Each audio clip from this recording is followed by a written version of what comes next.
கர்த்தராகிய இயேசு கிறிஸ்துவின் நாமத்தில் உங்கள் யாவரையும் வாழ்த்துகிறேன். இந்த புதிய மாதத்திலே, இந்த வருடத்தின் கடைசி மாதத்திலே உங்களை சந்திப்பதில் கர்த்தருக்குள் மகிழ்ச்சி அடைகிறேன். சென்ற மாதம் முழுவதும் கர்த்தர் நம்மை பாதுகாத்து சுகபலன் ஜீவனோட இந்த புதிய மாதத்தை, இந்த வருடத்தின் கடைசி மாதத்தை காண செய்திருப்பது அவருடைய சுத்த கிருபை மாத்திரமே. ஆமென். இந்த நாளிலே நாம் பார்க்கும் காரியம் அப்போஸ்தலனாகிய பவுல் ரோமருக்கு எழுதின 15வது அதிகாரத்துல 13வது வசனம்.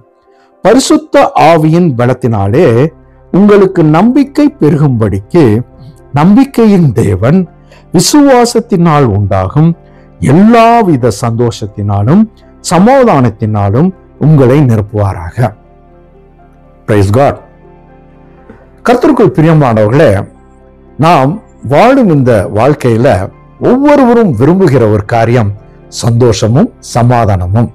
எவ்வளவோ பிரச்சனையின் மத்தியில சென்று கொண்டிருந்தாலும், பலவீனமான காரியங்கள் நடந்தாலும் எனக்கு ஒரு சமாதானம் வேணும், எனக்கு ஒரு சந்தோஷம் வேணும் என்று ஒவ்வொருவரும் அதை எதிர்கொண்டு செல்வதுண்டு. அது எவ்வாறு கிடைக்கும் என்றால், இங்க பார்க்கும் பொழுது நம்பிக்கையின் தேவன், நான் நம்பி இருக்கிற தேவன் மேல உள்ள விசுவாசத்தினால் உண்டாகும் எல்லாவித சந்தோஷத்தினாலும் சமாதானத்தினாலும். அப்போ நான் நம்பி இருக்கிற தேவன் எனக்கு சமாதானத்தை தருவார்.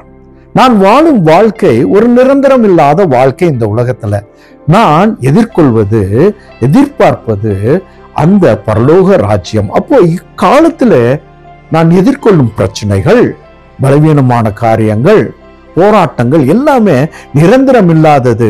நான் தேவனுக்குள்ளான விசுவாசத்துல, தேவனுக்குள்ளான நம்பிக்கையில நான் ஒவ்வொரு நாளும் பயணிக்கும் பொழுது கர்த்தர் எனக்கு உலகம் தரக்கூடாத சமாதானத்தோட என்னை வழி நடத்துவார்.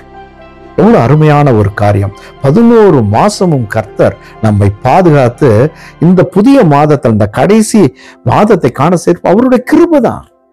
பலகீன நேரத்துல அவருடைய பலன் நமக்கு பூரணமாய் விளங்கியது. எவ்வளவோ பிரச்சனையின் மத்தியில நம்மை பாதுகாத்து வருகிறது அவருடைய கிருபை. ஒரு நம்பிக்கை. இந்த நம்பிக்கை எவ்வாறு வரும் என்றால் நம்முடைய சுயத்தினால் அல்ல. இந்த நம்பிக்கை நமக்கு பெருக வேண்டும் என்றால் இங்க கூறப்பட்டுள்ளது, பரிசுத்த ஆவியின் பலத்தினாலே உங்களுக்கு நம்பிக்கை பெருகும்படிக்கு. அப்போ நம்முடைய வாழ்க்கையில ஒவ்வொரு நாளும் அவருடைய பாதத்தில் பரிசுத்த ஆவியானவரே என்னை நீர் வழி நடத்தும். நான் இந்த உலகத்துல நான் பயணித்துக் கொண்டிருக்கும் பொழுது என்னுடைய பலத்தினால நான் எதிர்கொள்கிற பிரச்சனைகளை சமாளிக்க முடியாது.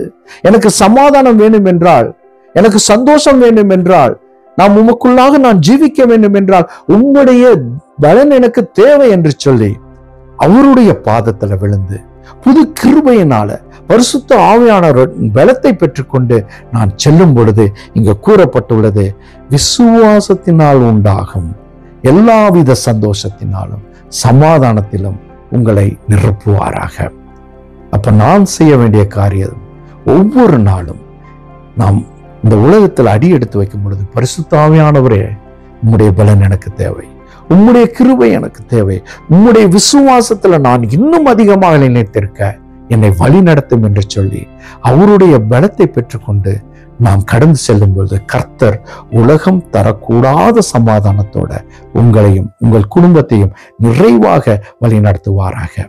இப்பேற்பட்ட கிருபைகளை பெற்றுக்கொண்டு இந்த புதிய மாதத்துல சமாதான பிரபு எனக்காக இந்த உலகத்திற்கு வந்தார் என்று இந்த கிறிஸ்துமஸ் நாட்களை நான் அனுசரிக்க இருக்கிறோம். அந்த சமாதான பிரபுவை நம்முடைய இதயத்துல நாம் பெற்றுக்கொண்டு அவருக்குள்ளாக ஜீவிக்கும் பொழுது கர்த்தர் உங்களுக்கு நிறைவான ஆசீர்வாதத்தோட வழி நடத்துவாராக. ஆமென், ஆமென்.